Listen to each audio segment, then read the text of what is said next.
Dr. Castleberry here, back with part two of our public relations, advertising, and brand management week 2 asynchronous dialogue Q&A lecture.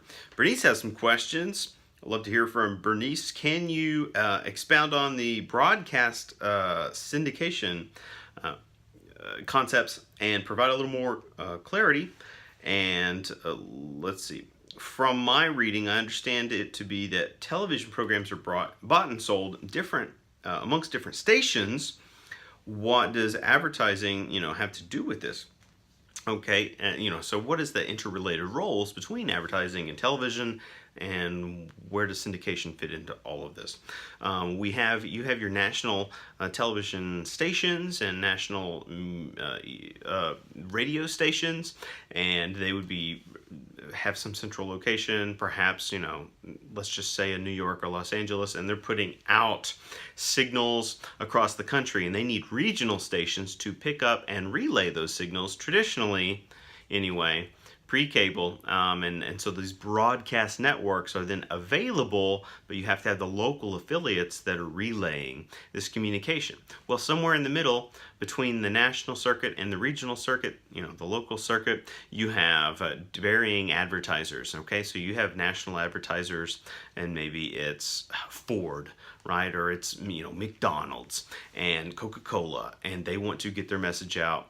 Or let's say the entertainment industry, Hollywood. Okay, the newest blockbuster, the Avengers episode 75, and they're going to advertise to a wide national audience. Whereas, local groups, let's say the companies that afford television advertising in the metro area of wherever each of you live, they are only advertising to their region, to their economic region. People aren't necessarily driving from out of state to get their product, or perhaps even out of the city. You might live in a state with multiple large cities. All right, and so people in Houston aren't picking up advertising from Dallas, and so on. It would be not only unnecessary, it would be a considerable waste.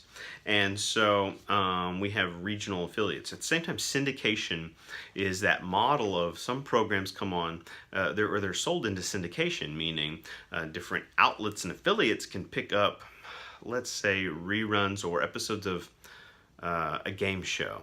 And game shows, that sort of thing, the Wheel of Fortunes of the world, the Jeopardies, these are syndicated shows, Judge Judy, and so they're bought and sold in a different way than the broadcast networks, let's say an NBC, ABC, and the shows they might air in prime time, or even shows they might air in the daytime, like soaps. And so there's these each of these types of programs have to be negotiated. And like those negotiations, so too does advertising in its many various forms. I know a lot of that dipped into sort of televisual examples, but it cross applies to radio as well. How can I describe the meaning of a covert and overt message meanings in ad campaign analysis? Okay, so what are we talking about here? Overt versus covert meanings, and hopefully the ICARE method of rhetorical criticism, those slides on D2L, will help expound on these ideas a little bit, put them in context with one another. But when we're talking about the overt meaning, this is the obvious, this is the surface level meaning of a message or a text.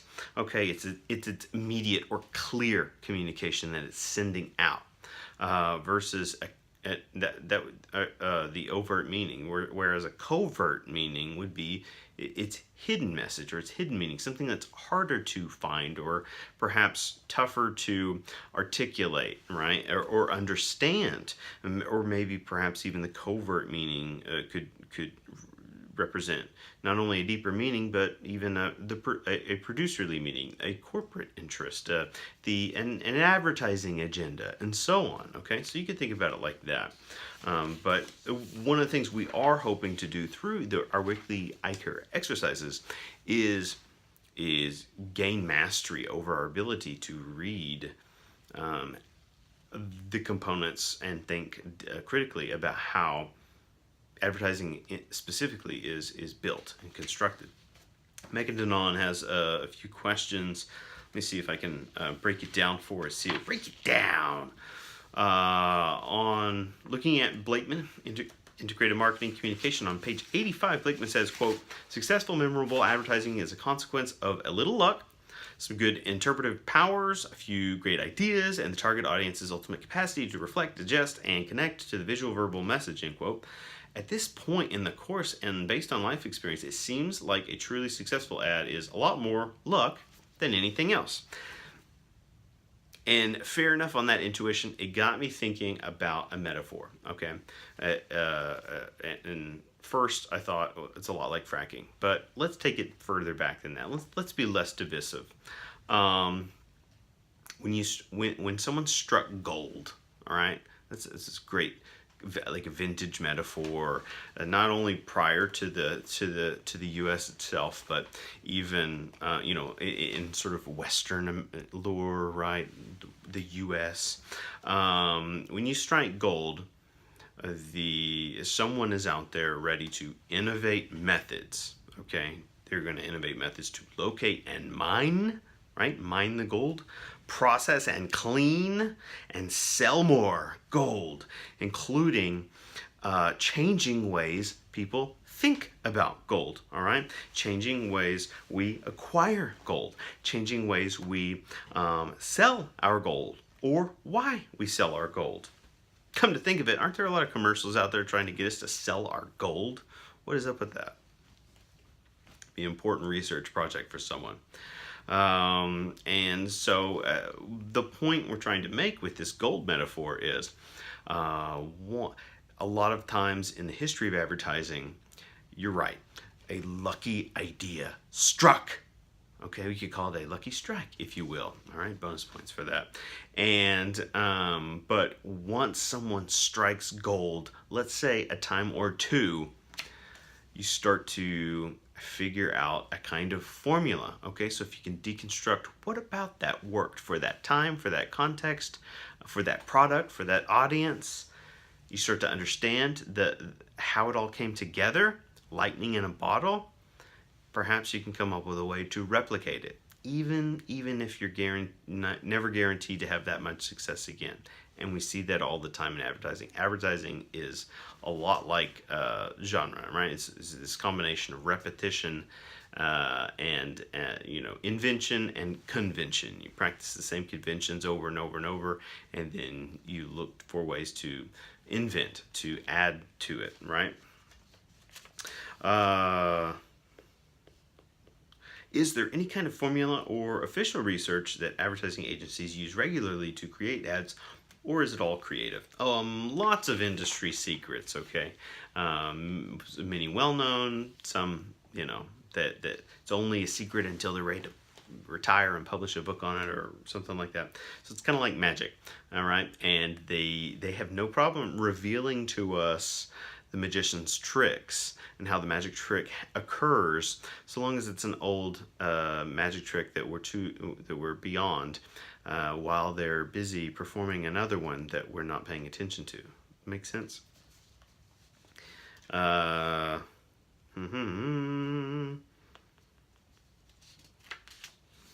When Blakeman goes through the process of the copy and layout being approved and signed off, page 98-99, it makes me wonder how major companies can go through all this process and still put out poorly photoshopped or blatantly offensive ads, right?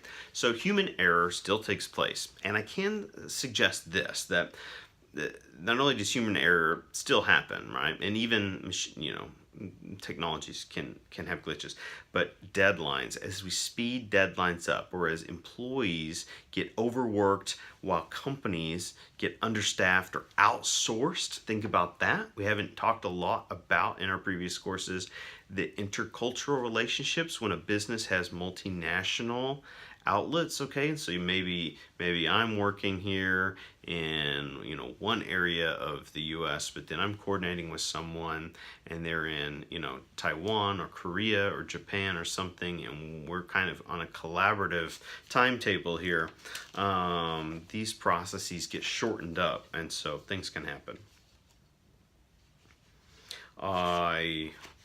Some comments about radio, feeling the radio, identifying with it being part of the morning routine, and so thus Megan connects to it. Okay, and so something I would suggest, I pulled an excerpt right out of 161 Blakeman, is that radio works to build a relationship with its audience. Okay, and so it's that relationship that a program, a DJ, or whoever establishes and then sustains over time that is a drawing power for us to come back again and again. And thus some of that loyalty we pay is by maybe not changing the channel during their commercials and so on, which does segue to a different follow-up question Megan had about these sort of embedded ads that some programs have. So have you all ever listened to a morning show, or maybe whatever, any show, afternoon, a talk show, or a hybrid show, and they have these integrated marketing spots, okay, or adverts where you feel like it's as if the show is continuous, but clearly there's a mark in time, and suddenly they're talking about a product. But they're not just reading an advertisement, although that's what they're doing. They're expounding upon it as if it's a part of their life, okay? And so there's this different style of discussion. There's this different style of presenting the content. But it's still advertising. That is what's happening. They have just further embedded it, and they have renegotiated how it's presented. This is, we're not going to say it's a brand new thing, because we can actually go and find vintage archival programs in TV and radio history where this was practiced. But, you know, once again, cycles, things come back around, and we have heard about this in recent years. And so what they'll likely do is strategically place it as a bumper. Okay, so they'll formally end a segment, but they won't announce the end of it. And all of a sudden they'll shift to talking about a product, as if we're just sitting at the kitchen table having a conversation. And so the true motivation behind this is that they're trying to combat that idea of, as soon as you go to commercial with the loud, like, channel X50, right? And that's not a radio handle, by the way. That the consumer will change the channel, that the audience will change the channel. And so they're trying to bypass that. They're trying to reward the sponsor, give them their placement, and also keep the audience engaged, right?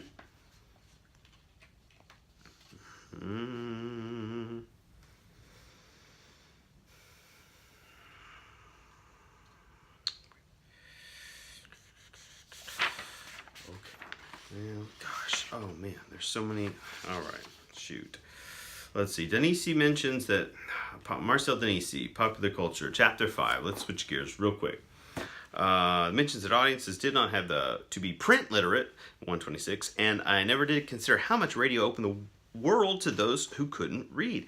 So like television as well, right? And now, unfortunately, some people have really taken to social media, and perhaps arguably could be qualified in some form as, you know, it's not so much that that illiteracy is the issue, but it's media literacy, right, that we are often talking about. And I think we're starting to see so many cases of this becoming an issue, a pretty predominant issue online, right? Is folks that can't tell the difference between something that is intentionally misleading them versus something that simply is maybe biased or has a clear message, right? Or intends well versus, you know, intends harm.